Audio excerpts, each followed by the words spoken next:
No one claimed the virgin bride at the station until a mountain man said, "She's enough." The noon sun hung heavy over the platform, the kind of light that showed everything a person wished to hide.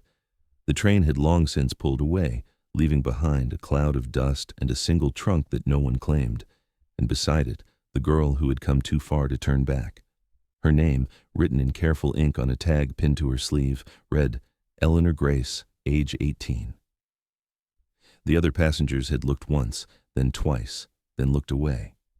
She stood in the middle of the platform, hands clasped around a small Bible, her dress pressed but plain, her cheeks red with heat and humiliation. The man who was supposed to meet her, the rancher who had paid for her passage, had not come. The station master shifted behind his counter, trying not to stare. "You got someone coming for you, miss?" he asked finally. She swallowed. "I thought I did. You can wait inside if you like, there's shade." "Thank you," she said, though her voice trembled. Inside the small wooden station, the air smelled of coffee and coal smoke. She sat on a bench near the wall, the tag still pinned to her dress like a brand. Every so often someone walked in, a miner, a preacher, a salesman, but none looked her way. By the third hour, she had stopped hoping. She was folding her hands to pray when the door opened again, and the light cut through the dust like a blade. A man stepped inside, tall, broad-shouldered, with hair the color of storm clouds and a beard that hid the years written on his face. His coat was worn, his hat older still, but his eyes were clear. The kind that noticed what others tried not to see. He nodded to the station master, then glanced toward the bench. For a long second, he just stood there, saying nothing, reading the story written in the way she held herself small. The station master cleared his throat.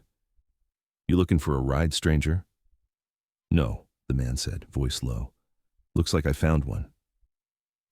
He walked over, slow but steady, and stopped a few feet from her. "You're waiting for someone," he said. "I was," she replied, barely above a whisper. "He's not coming." "Then maybe you were waiting for me." She looked up, startled. "Who are you?" "Name's Boone Carver," he said. "Mountain man. No ranch, no claim, just a cabin and room enough for one more soul that needs it." "I can't," she said, shaking her head. "You don't even know me." "I know enough," he said, his gaze steady. "You came here for a promise that never arrived. Sometimes that's all it takes to start again." The station master looked between them, uncertain, but said nothing. Boone reached down, picked up her trunk as if it weighed nothing, and tipped his hat. "Come on, miss. Train's gone, but there's still daylight." She hesitated, tears catching the light. "Why would you help me?" He met her eyes, the hint of a smile tugging at the corner of his mouth. "Because I've seen what happens when nobody does." For a long heartbeat, the world went quiet, except for the whistle of the wind through the telegraph wires. Then she rose, slow but sure, and followed him out into the sun. The station master watched from the doorway, shaking his head as they disappeared down the road.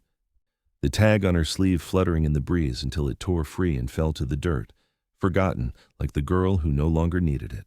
The wagon wheels groaned against the dirt road as Boone guided the mule down the narrow track leading west, the sun pressing hard on their backs. Eleanor sat beside him, hands folded in her lap, watching the dust rise behind them like smoke from something that had finally burned itself out. She hadn't spoken since they left the station, and he hadn't forced her to. The silence between them was not heavy. It was healing, like soil left unturned too long, finally drinking rain. "You ain't from here," he said after a while. "Virginia," she murmured. "Was. You got folks there?" "Had." Her voice caught, and he didn't ask more. He just nodded, flicking the reins lightly. "West'll treat you better if you let it." "Does it ever stop hurting?" she asked quietly. "No," he said, "but it learns to sit still." She looked at him then. Studying his face in the slant of the afternoon light, there was something in his stillness, something that looked like peace, but felt earned, not given. "Why'd you help me?" she asked. "Because you looked like someone who deserved to be helped," he said simply. "Most folks don't look like that anymore."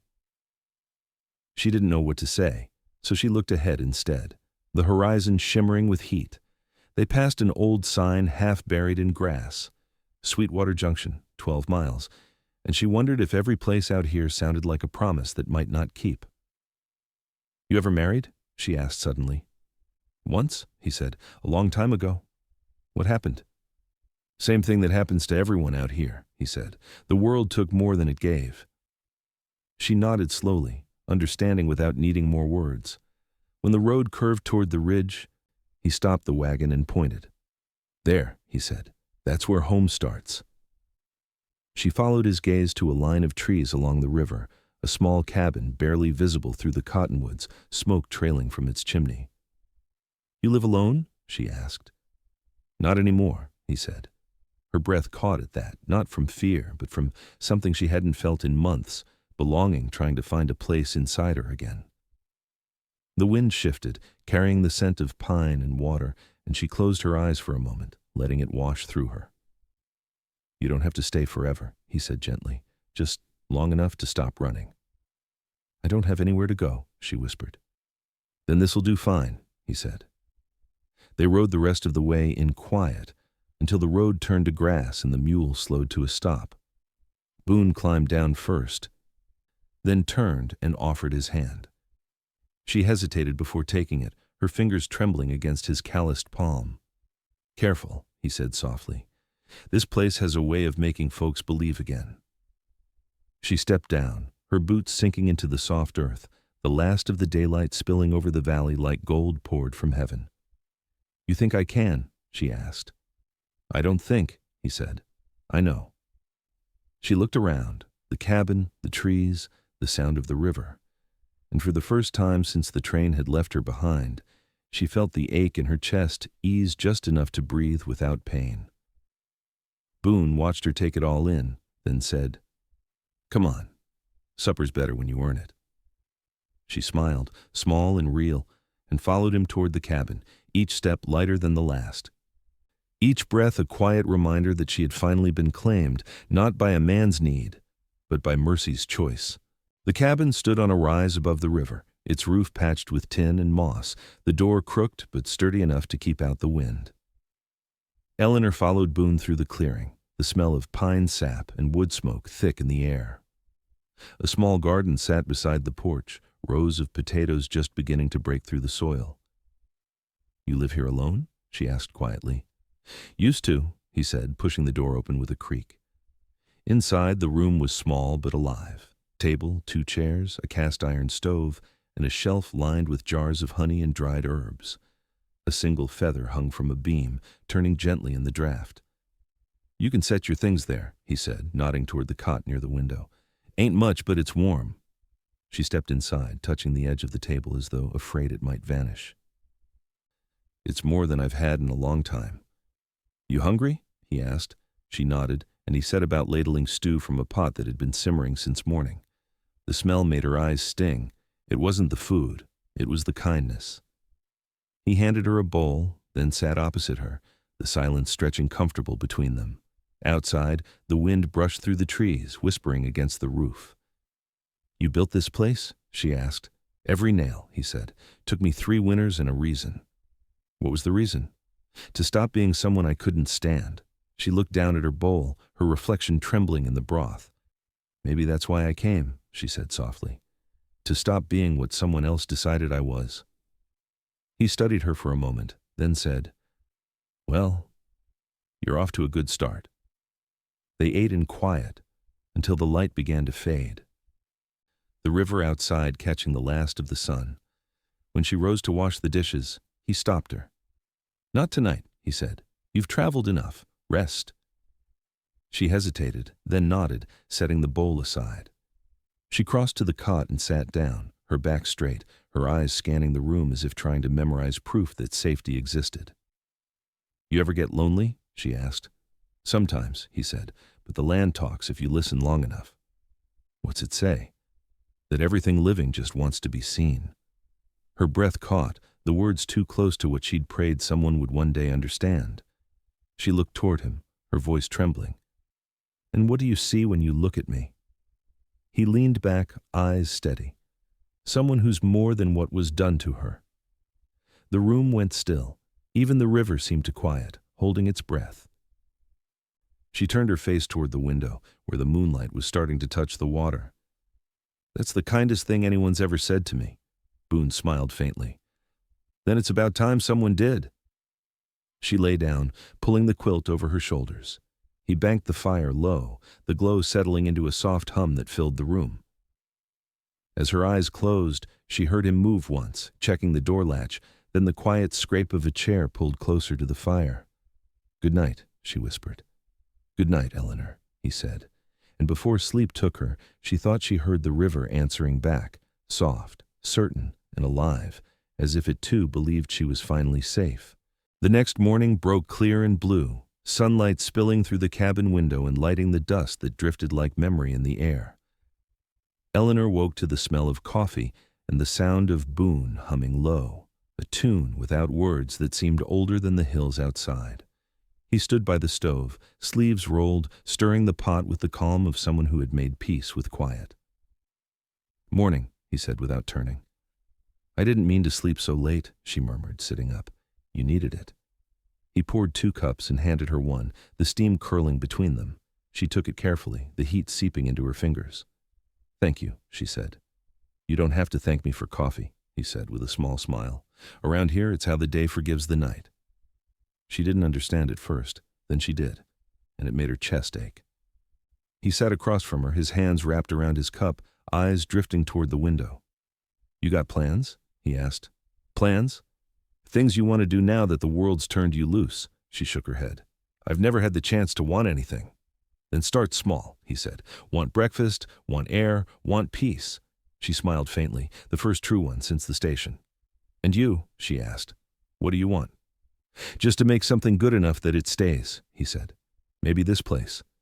Maybe today." They ate together, bread and honey, the kind of meal that felt sacred because it didn't have to be earned with pain. When they finished, she insisted on washing the dishes, her hands steady now. Boone watched her for a long while, saying nothing, his mind turning over the strange miracle of her being there at all. "You work hard for someone who's been through hell," he said finally. "If I stop moving, I remember," she replied. "Then move," he said, "but not to run, just to live." The day passed slow and bright, the kind of day that feels like it's healing something just by existing. Boone chopped wood while she tended the garden, their tasks separate, but their rhythm the same. When he looked up once, he saw her laughing softly at a rabbit stealing a leaf from the row of cabbage, and the sound caught him off guard. It wasn't just laughter, it was proof. As the sun dipped low, he wiped the sweat from his brow and said, "You sound like someone who's starting over." "Maybe I am," she said. "You think the world lets us do that?" "The world don't get to decide," he said. That night they sat by the fire again, the glow soft on their faces. "You said yesterday that everything just wants to be seen," she said. "Yes." "Then thank you," she whispered, "for seeing me." He met her eyes, his voice gentle. "Wasn't hard. You shine whether you mean to or not."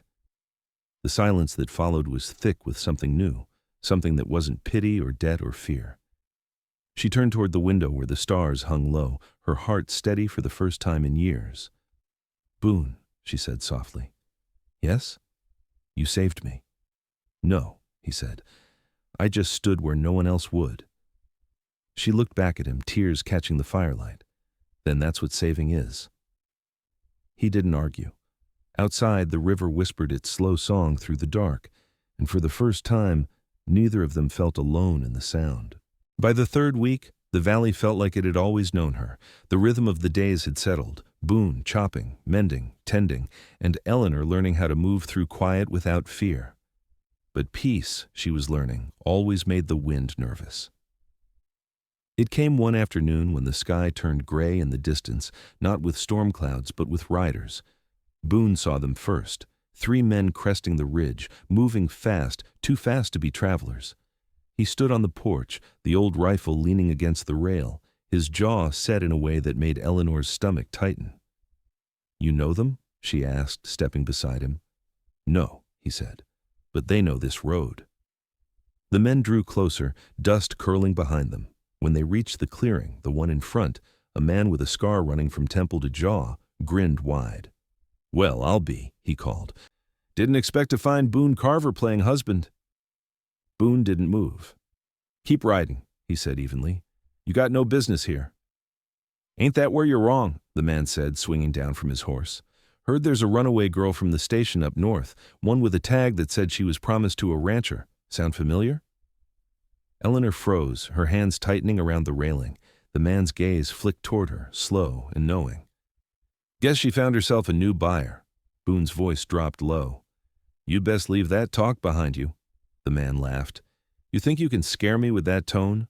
I knew you back when you couldn't look a man in the eye after what happened in Red Creek." The name hit Boone like a hammer, but he didn't flinch. "That was a long time ago." "Maybe," the man said, "but sin don't rot that quick." He turned toward Eleanor. "You really trust this one? Word is he used to run whiskey and worse."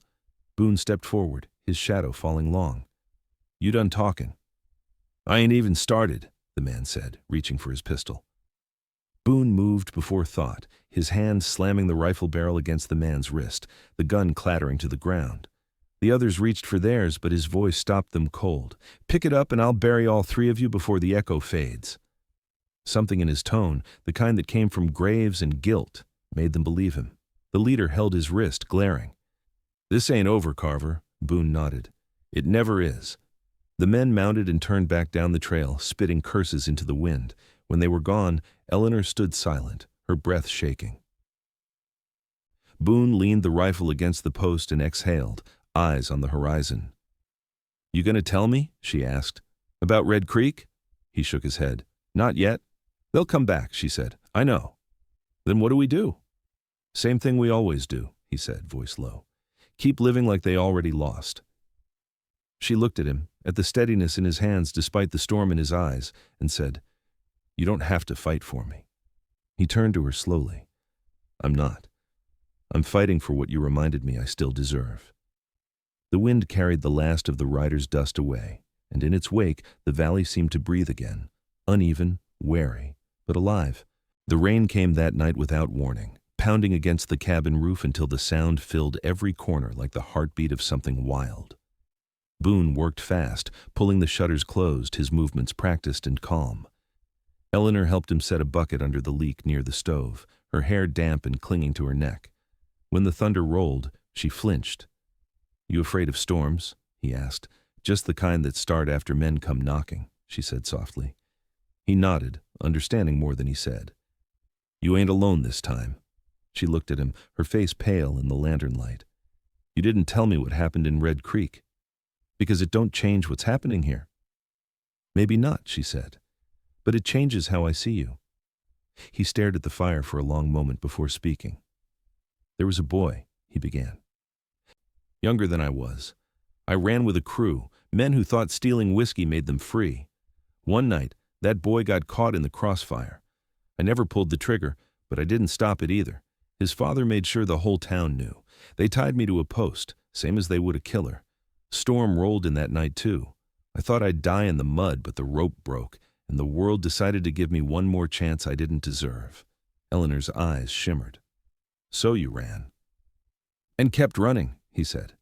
"Until the day I saw you standing there at that station, looking like I once did, left behind, judged, half alive. I figured maybe it was time I stopped running and started fixing." "And you think saving me does that?" she whispered. "No," he said. "But maybe loving you will." The words hung between them, fragile and dangerous. She looked away, her pulse loud in her ears. "You don't even know if I can love anyone anymore." "You don't have to," he said quietly. "You just have to stay." Lightning flashed outside, throwing their shadows across the wall, two figures close but not touching. The thunder came after, long and low, like the world answering something holy. She turned back to him then, tears cutting through the soot on her cheeks. "You should hate me," she said, "for being the reason they came." "I don't," he said. "I thank you. Without you, I'd still be hiding from ghosts." The storm cracked open above them, rain streaming down the window like a confession. She stepped forward slowly, reaching out to touch the scar on his wrist, the place where the rope had once burned. "You still carry it," she said. "Some things you keep so you remember who you never want to be again."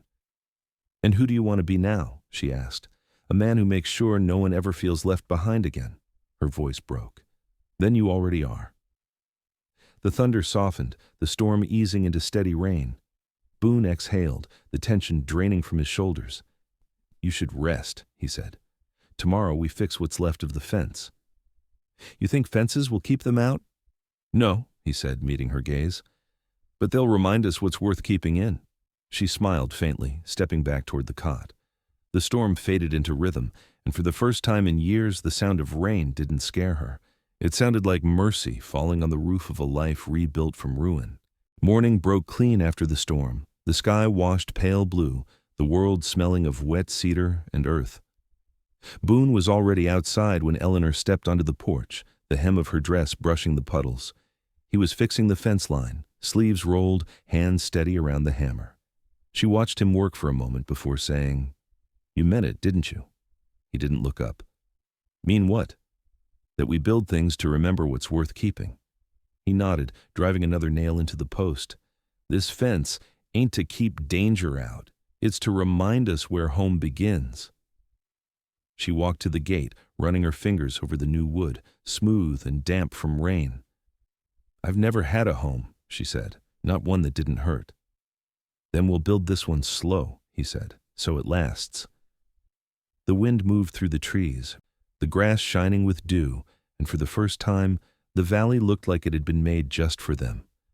They worked together through the morning, side by side without needing to speak. When her hands blistered, he wrapped them in linen torn from his shirt, his touch careful, reverent. "You don't have to do that," she said. "You're the one bleeding," he replied. "Seems I do." She laughed quietly, the sound breaking through the stillness like sunlight. "You ever think you were meant for this?" she asked. "What, mending fences?" "No," she said. "Saving people." He paused, leaning on the post, his eyes soft. "Maybe I'm just trying to save one person, right?" The words sank into her like warmth. "And if she doesn't want saving? Then she can stay and teach me what comes after." Her throat tightened. "What comes after?" "Peace," he said simply. They finished before noon, the last board nailed into place. Boone stood back, studying their work with a craftsman's pride. "It's not perfect," he said. "Neither are we," she replied. "That's what makes it ours." He looked at her, the corner of his mouth lifting. "You talk like someone who belongs here." "Maybe I finally do." He handed her a small knife and a piece of wood. "Then mark it," he said. "Every home needs a name." She frowned. "I don't know what to carve." "Whatever truth you can't say out loud." She thought for a long time, then bent down, carving slow, careful strokes. When she finished, she stepped back, letting him read it. The word was simple. Enough. Boone ran his fingers over the letters, the grain catching the sunlight. "That's what I told them at the station," he said quietly, "when no one else would claim you." "I know," she said. "That's why I chose it." The moment hung between them, heavy with peace. The wind lifted her hair, and she looked up, smiling through the brightness. "You think the world will ever stop trying to take things from people like us?"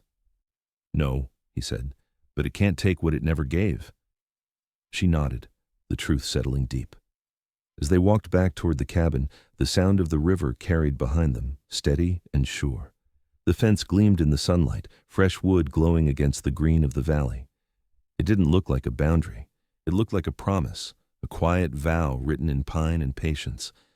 For the first time since she'd stepped off that train, Eleanor felt the word she'd carved wasn't just hers, it was theirs. 2 days later, the peace they had built began to tremble again. Boone had gone down to the river for water when he heard the distant clatter of hooves echo through the canyon.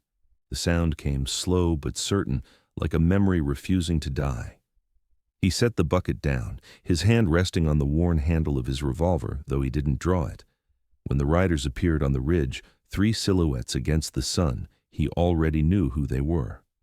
Eleanor saw them too from the porch, her heart dropping before she could even call his name.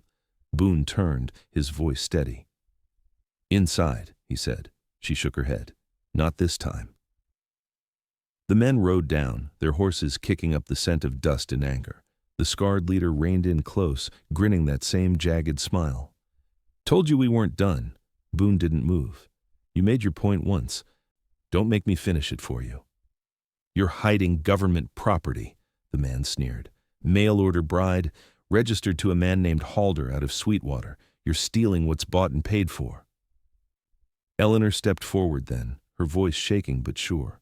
I wasn't bought, not by him, not by anyone. The man laughed. That ain't for you to decide, girl. Law says otherwise. Boone's voice dropped low. Law don't live out here. Decency does. Big words for a murderer, the man spat. Boone's eyes darkened, not with rage but sorrow. Then I'll die decent this time. He stepped closer, the space between them alive with the tension of choice. The man's hand hovered near his pistol, but something in Boone's stillness stopped him. It wasn't threat, it was conviction, unshakable and quiet. Eleanor moved to stand beside Boone, her small frame dwarfed by his shadow. You want to take me, she said. You'll have to look me in the eyes and tell me I'm worth $1. The man faltered, his grin fading. The other riders shifted uneasily, glancing at one another. You don't scare easy, do you? He muttered. I learned from the best, she said. Boone's hand brushed hers just enough for her to feel it, the unspoken vow between them strong as iron. Leave, he said to the man. You come back here, I won't aim to scare. The leader stared at them both, something unreadable flickering behind his eyes. Then he spat into the dirt and jerked his reins. Let her rot with you then, he growled. This place'll finish what I started.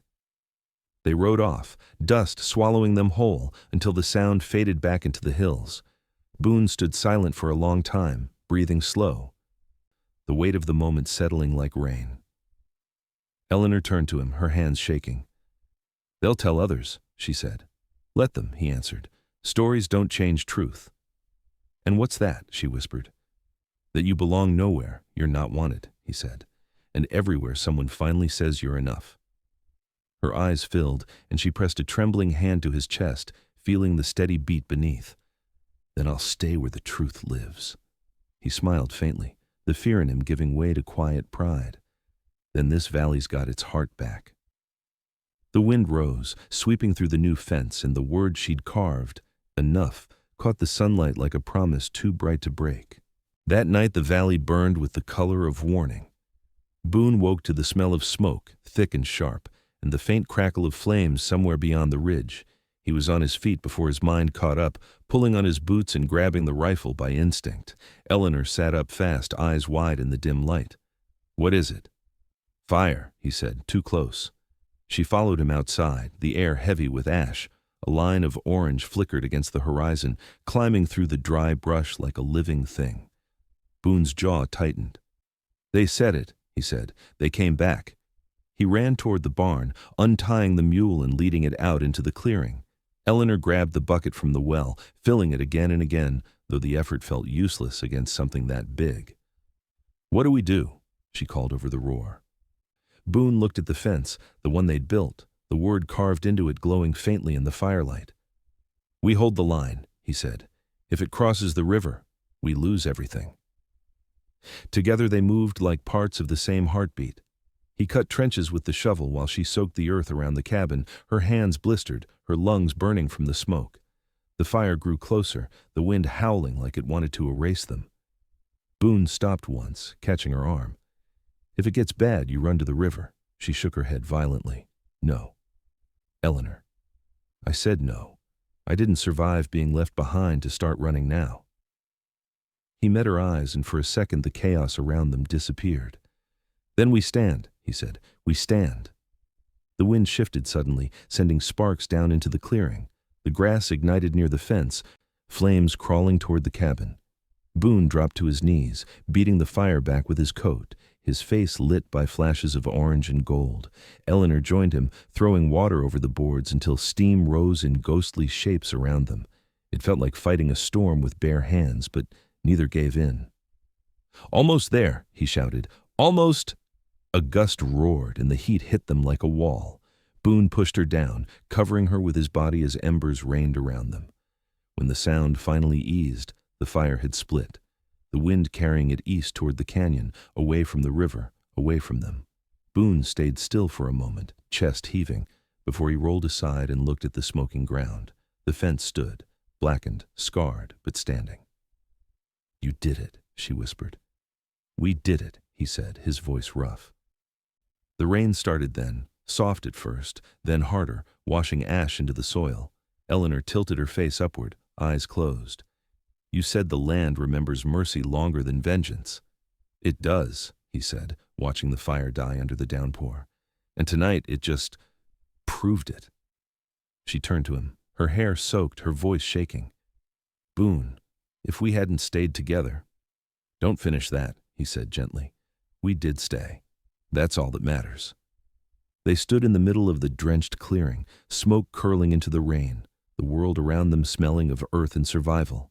The word carved into the fence caught a drop of water and gleamed like a living thing. "Enough." She took his hand, fingers intertwining through mud and ash. "So that's what enough looks like," she said. He smiled faintly. "No. That's what forever looks like when it's earned." When dawn finally came, the valley lay wrapped in silence, the kind that feels like gratitude. Smoke drifted in thin ribbons across the ground, glowing gold where the sunlight touched it. Boone stood at the edge of the river, his boots sunk deep in the wet earth, watching steam rise from the water like breath from something reborn. Behind him, the cabin still stood, walls darkened by soot but whole, the word enough scorched yet unbroken on the fence. Eleanor stepped out onto the porch, the blanket around her shoulders fluttering in the soft wind. Her face looked tired but peaceful, the kind of peace that only comes after the worst is over. "You didn't sleep," she said. "Didn't feel right to," Boone replied, still staring at the horizon. She walked to him, her feet bare, her voice gentle. "You saved it." "No," he said quietly. "We did." The river shimmered with reflected light, and she knelt beside him, touching the water. "It's warm," she said, surprised. "After a storm that fierce?" "Maybe the land's learning what we did," he said. "That pain leaves room for warmth when it's done right." She smiled softly, then looked toward the fence. "You think it'll last?" "If something breaks it, we'll build it again," he said simply. "That's what living means." They walked back toward the cabin, the ground soft underfoot. The mule grazed near the trees, calm again. Inside, the fire was down to embers, the air smelling of rain and wood. Boone poured 2 cups of coffee, handing one to her. "You ever think about the man who was supposed to claim you?" he asked. She nodded once. "Not with anger anymore, just pity. He was looking for ownership." "You offered home." Boone looked at her, his eyes softer than she'd ever seen. "You were never a thing to claim, Eleanor. You were a truth, waiting for someone brave enough to say it out loud." Her throat tightened, the words hitting something deep. "And you?" she whispered. "What were you waiting for?" He smiled faintly. "For a reason to stop running.